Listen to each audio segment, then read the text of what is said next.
Hi guys! Next naman. Ayan.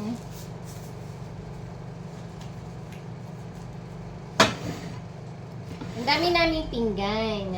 Dito kasi, pagka ang mga kapitbahay ang nagbigay, bago isole, dapat may laman. Hindi katulad sa atin, sa Pinas, na pag ang kapitbahay na binigyan mo, o kung sino man, madalas yung pinggan din na bumabalik. Joke lang. Hindi, kaugalian na talaga nila yan. Kasi yung mga kapitbahay dito, pag namimigay, ayan, kailangan pag isinole, ang mga pinaglagyan, may laman din. So, dahil magsusoli tayo ng mga pinggan ng kapitbahay ngayon, ayan, nag-request si Mayora kahapon na magluto daw kami ng warag enab. So, dahil susoli natin to, lalagyan natin ng warag enab. Aray ko, mainit. Ayan. Mainit. Tsaray kaya natin. Kasi mainit siya. Ayan. Kahapon naging busy kami sa paggawa nito kaya ang hirap naman talaga gawin kasi ng warag enab ba? Ang pinakamahirap kasi dito ang pagbabalot eh. Ang tagal niya balutin. At ang tagal niya rin iluto. Yan.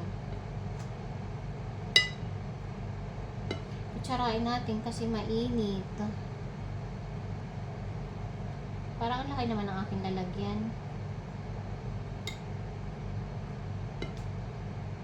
Ay, teka. Meron pa pala ako dito.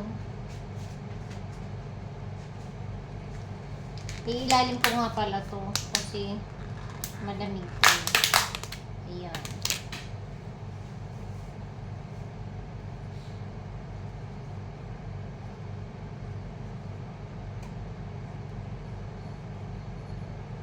Ilalim ko to, tapos ibabaw ko na lang yung mainit.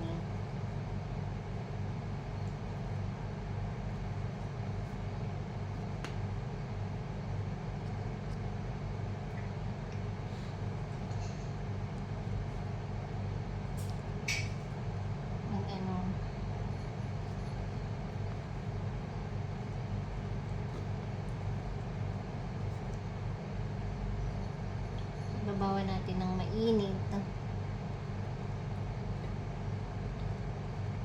Kasi dapat ito lang ibibigay ko kaso hindi kakasya. Kaya nagdagdag ako.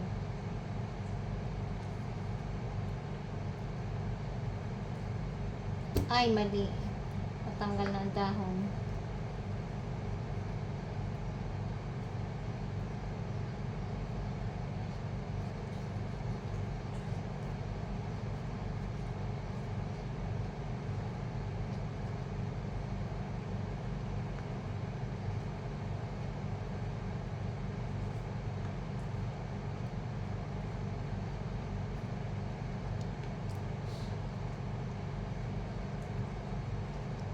Ganyan magmahal ng ano dito, mga kapitbahay.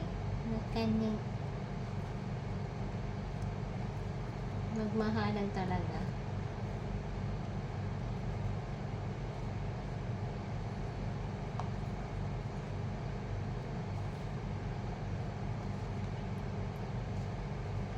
Ayan. So, dagdagan pa natin. Dalawang layer ang gagawin natin. Aray, mainit. Kutsarain kasi nga eh.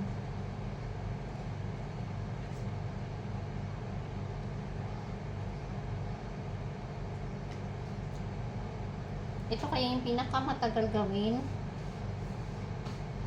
Kasi maliliit.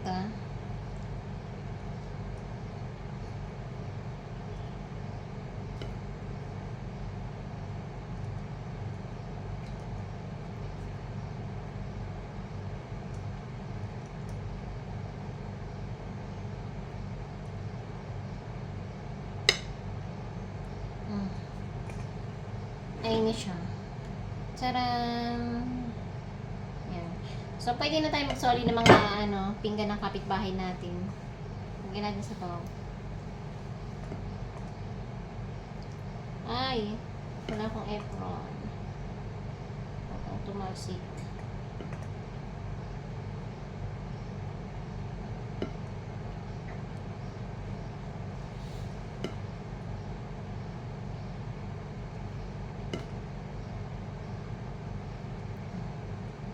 Yan lang.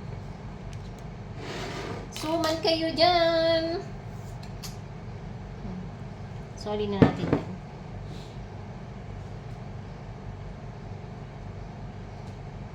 Nalurog siya. Ang daming na tanggal ngayon, Day. Nagkalat ang dahon, oh. Madami pa to.